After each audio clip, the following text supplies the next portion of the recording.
broadcast on I-24 News. I'm Caleb Ben David.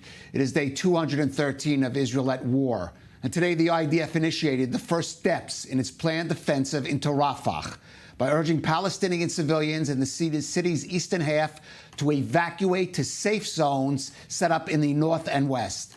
The long-awaited Israel push into the last Hamas stronghold in Gaza came after the deadly rocket strike on the Kerem Shalom crossing killed 4 IDF soldiers, Sergeants Ruben Asulin, Ido Tester, Tal Shavit, and Michael Ruzel, and wounded 10 more. Now, the attack initially did seem to derail final steps towards a hostage deal.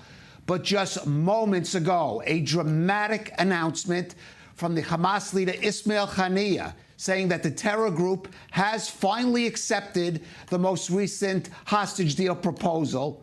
This after the CIA Director William Burns arrived in Israel and Prime Minister Benjamin Netanyahu spoke by phone with U.S. President Joe Biden. Meanwhile, in northern Israel, 2 people were seriously wounded by explosive drones launched from South Lebanon, with the IDF responding with cross-border attacks on Hezbollah targets. But the main military focus today is fixated on Gaza's southernmost city of Rafah, as the IDF sets the stage for delivering a decisive blow against Hamas. More in this report from Robert Swift. The Israeli military is directing residents in some areas of Rafah to evacuate.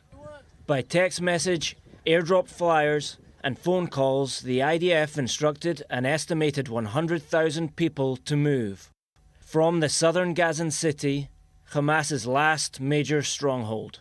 Some appeared to be following the instructions, which directed them to an expanded area designated by Israel as a humanitarian zone. Israel has faced months of international pressure not to enter Rafah, due to fears over the impact on the roughly 2 million people sheltering there.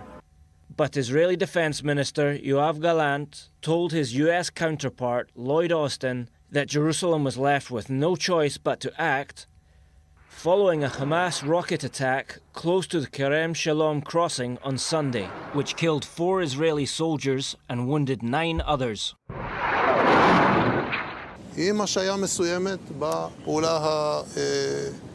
We recognise alarming signs that Hamas actually does not intend to follow any agreement with us. This means action in Rafah and the entire Gaza Strip in the near future.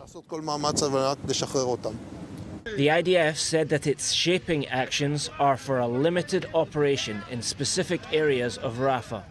But with Hamas and the Israeli government refusing to cede ground in ceasefire negotiations, the likelihood of a large-scale battle over the southern city is growing. Well, let's go down to the Israel-Gaza border. We're joined by phone by our correspondent, Zach Anders. Zach, I understand you had to remove your location because of safety concerns. I was going to start. We're going to speak about the Rafah operation. Just in the last few moments, a dramatic announcement, though, from Hamas, from Ismail Haniyeh, the leader, saying that they are accepting the most recent proposal, which could have an immediate impact on what is going on right across the border from you in Rafah. As I mentioned before, Bill Burns, the CIA director, arriving in Israel today, a conversation reportedly, because there's been no officials readouts of it, of a conversation between Prime Minister Netanyahu and U.S. President Joe Biden. Those reports that the Biden administration has froze the latest arms shipment to Israel, an issue of great concern to Israel. The question is that if in some way the U.S. has given some kind of assurances delivered to Hamas via the mediators, how Israel is going to handle that. How is it going to negotiate, making the points that Yaki just said, while at the same time maintaining that relationship with the U.S., continue receiving those arms shipments, which is going to need, if it's going to have to, for example, follow up with some kind of military action in the north against Hezbollah. As well. Now, today, a main incident that we can talk about happened in Metula, and this is the continuation of the escalation that we've been seeing throughout throughout the past 24 hours that started when 4 civilians, according to Lebanese reports, of course, have been killed in southern Lebanon yesterday by an Israeli airstrike. Today in Metula, 2 drones were fired from southern Lebanon. One of them was intercepted by an Israeli fighter jet. The other one exploded inside Metula. Apparently 2 people were wounded as a result of that. We can't say for now if it's a civilian or a soldier that was wounded. Of course, we will know later on when the military reveals that. But for now, we know that the escalation is continuing. Also from the past hour, one more announcement from Hezbollah, the third for today. They are saying that they targeted Arab al-Aramshi with rockets. That's happening after Israel also targeted Serbin in the past couple of hours. So we're seeing that the tit for tat between the two is continuing, and this is happening while in the background the continuous international effort, especially by the French lately, to contain this escalation. No one knows, or no one hopes that the escalation or the hostilities will actually stop at any point before, of course, there's a ceasefire in Gaza, but at least to contain the escalation that we've been seeing throughout the past couple of weeks.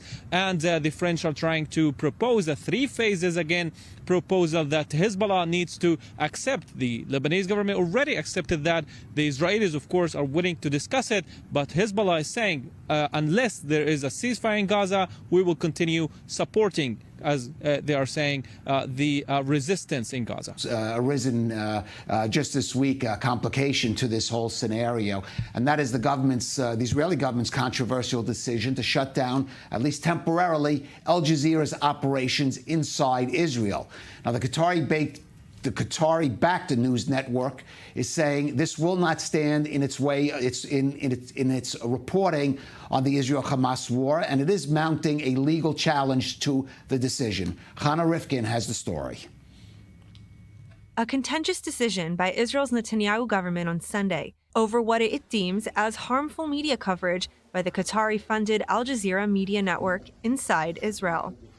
Al Jazeera reporters have harmed Israel's security and incited against Israeli soldiers. It's time to remove the mouthpiece of Hamas from our country. The premier saying operations would be halted until the Israel-Hamas war in Gaza ends. Al Jazeera rejects Netanyahu's allegations and insists that impartial and professional media standards have been upheld. The Western world and Israel is following those examples. All right. I want to move on and just note that today Israel did mark Yom HaShoah, Holocaust Remembrance Day, with the country coming to a standstill as it observed a 2-minute moment of silence as sirens rang out at 10 a.m. local time. Memorial events were held across Israel, with many speakers drawing parallels between the Nazi terror and Hamas's murderous pogrom and the subsequent surge of anti-Semitism. Emily Francis attended one Yom HaShoah event at Jerusalem's Friends of Zion Museum and spoke there with Deputy Mayor Flor Hassan Nahum. We're not just dealing with a regular Holocaust Day event like we do every single year, where we feel the pain of what happened 80 years ago. We're dealing with an unfolding anti-Jewish crisis around the world. It's almost like October 7th, instead of unleashing sympathy and empathy for what the Jewish people went through in the worst massacre since the Holocaust,